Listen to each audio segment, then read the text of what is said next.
Hey guys, so today's video is going to be how to raise your own mealworms. And the reason I do that is I like to include mealworms in my rat's diet. I usually give them about 3, it's my cat Milo, hi Milo, about 3 mealworms per day along with their regular food. So rather than keep going out and buying mealworms, which most likely come from like a mealworm farm where I'm not really sure the conditions on how they're being raised or what they're being fed, I like to go ahead and start my own. So what I did is I just got a regular plastic shoebox and I cut out a hole at the top, and from there I went ahead and just hot glued a piece of window screen that we had to the top to allow for proper airflow. So if we go ahead and take that off, we can go ahead and look inside. The food and the bedding that the mealworms are living in is just a baby rice cereal, and I took a little bit of dry dog food and I pretty much pulverized it through my food processor so it was real fine, almost like a grit, and I just mixed a little bit of that in there to give the mealworms some additional protein. In here we have just a cardboard tube, and as you can see there's some mealworms hanging out in there. That's just to allow them a place to climb, and also later on for potentially allowing the beetles to lay their eggs on. So this won't be disturbed too much once we have some beetles in here. In here you can see we still have some mealworms that are in the larvae stage. You can see them right there. And then we also have some that are in the pupa stage.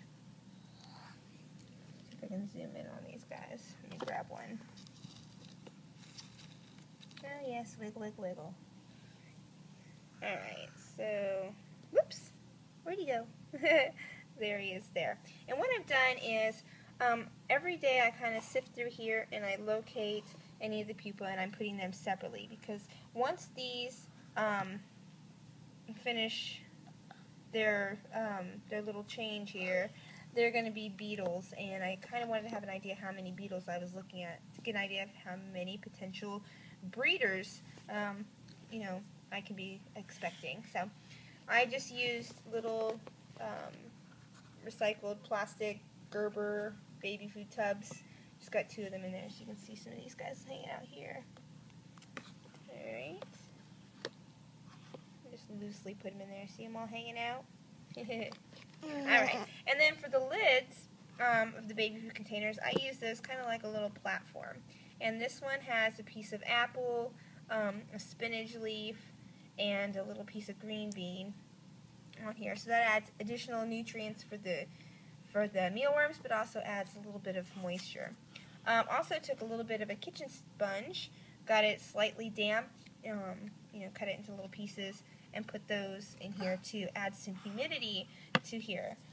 Because the humidity that you're looking for, see if I can remember. I know you want to keep them about 80 degrees, you know, in a room about 80 degrees. I'm trying to see, I wrote it down. Where is it? Are you looking at the mealworms? Uh-huh. Yeah. Oh, poop. Where did I put the humidity? Oh, there it is. 70% humidity. I knew I wrote it down. Yeah, those are for the ratties. So about 70% humidity, and keep the room around 80 degrees.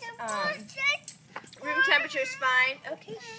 Room temperature is fine, but that's just a recommended temperature to get the most pupa out of here. So this is my first harvest, I should say. Shh, baby. Somebody is very excited to be part of this video, aren't you? Yeah. So anyways, and so far we're doing really good. I just purchased a little tub of 100 mealworms from the pet store, and yeah, so that was my starters, and then I'm hopefully going to start breeding them and have plenty of mealworms available for my rats. So gives you an idea if you want to get started on that. Didn't cost me hardly anything. I think the mealworms were a couple dollars. I had the shoebox, I had the screen, I had the baby cereal, so that's that. And yeah, thanks for watching, guys. Bye.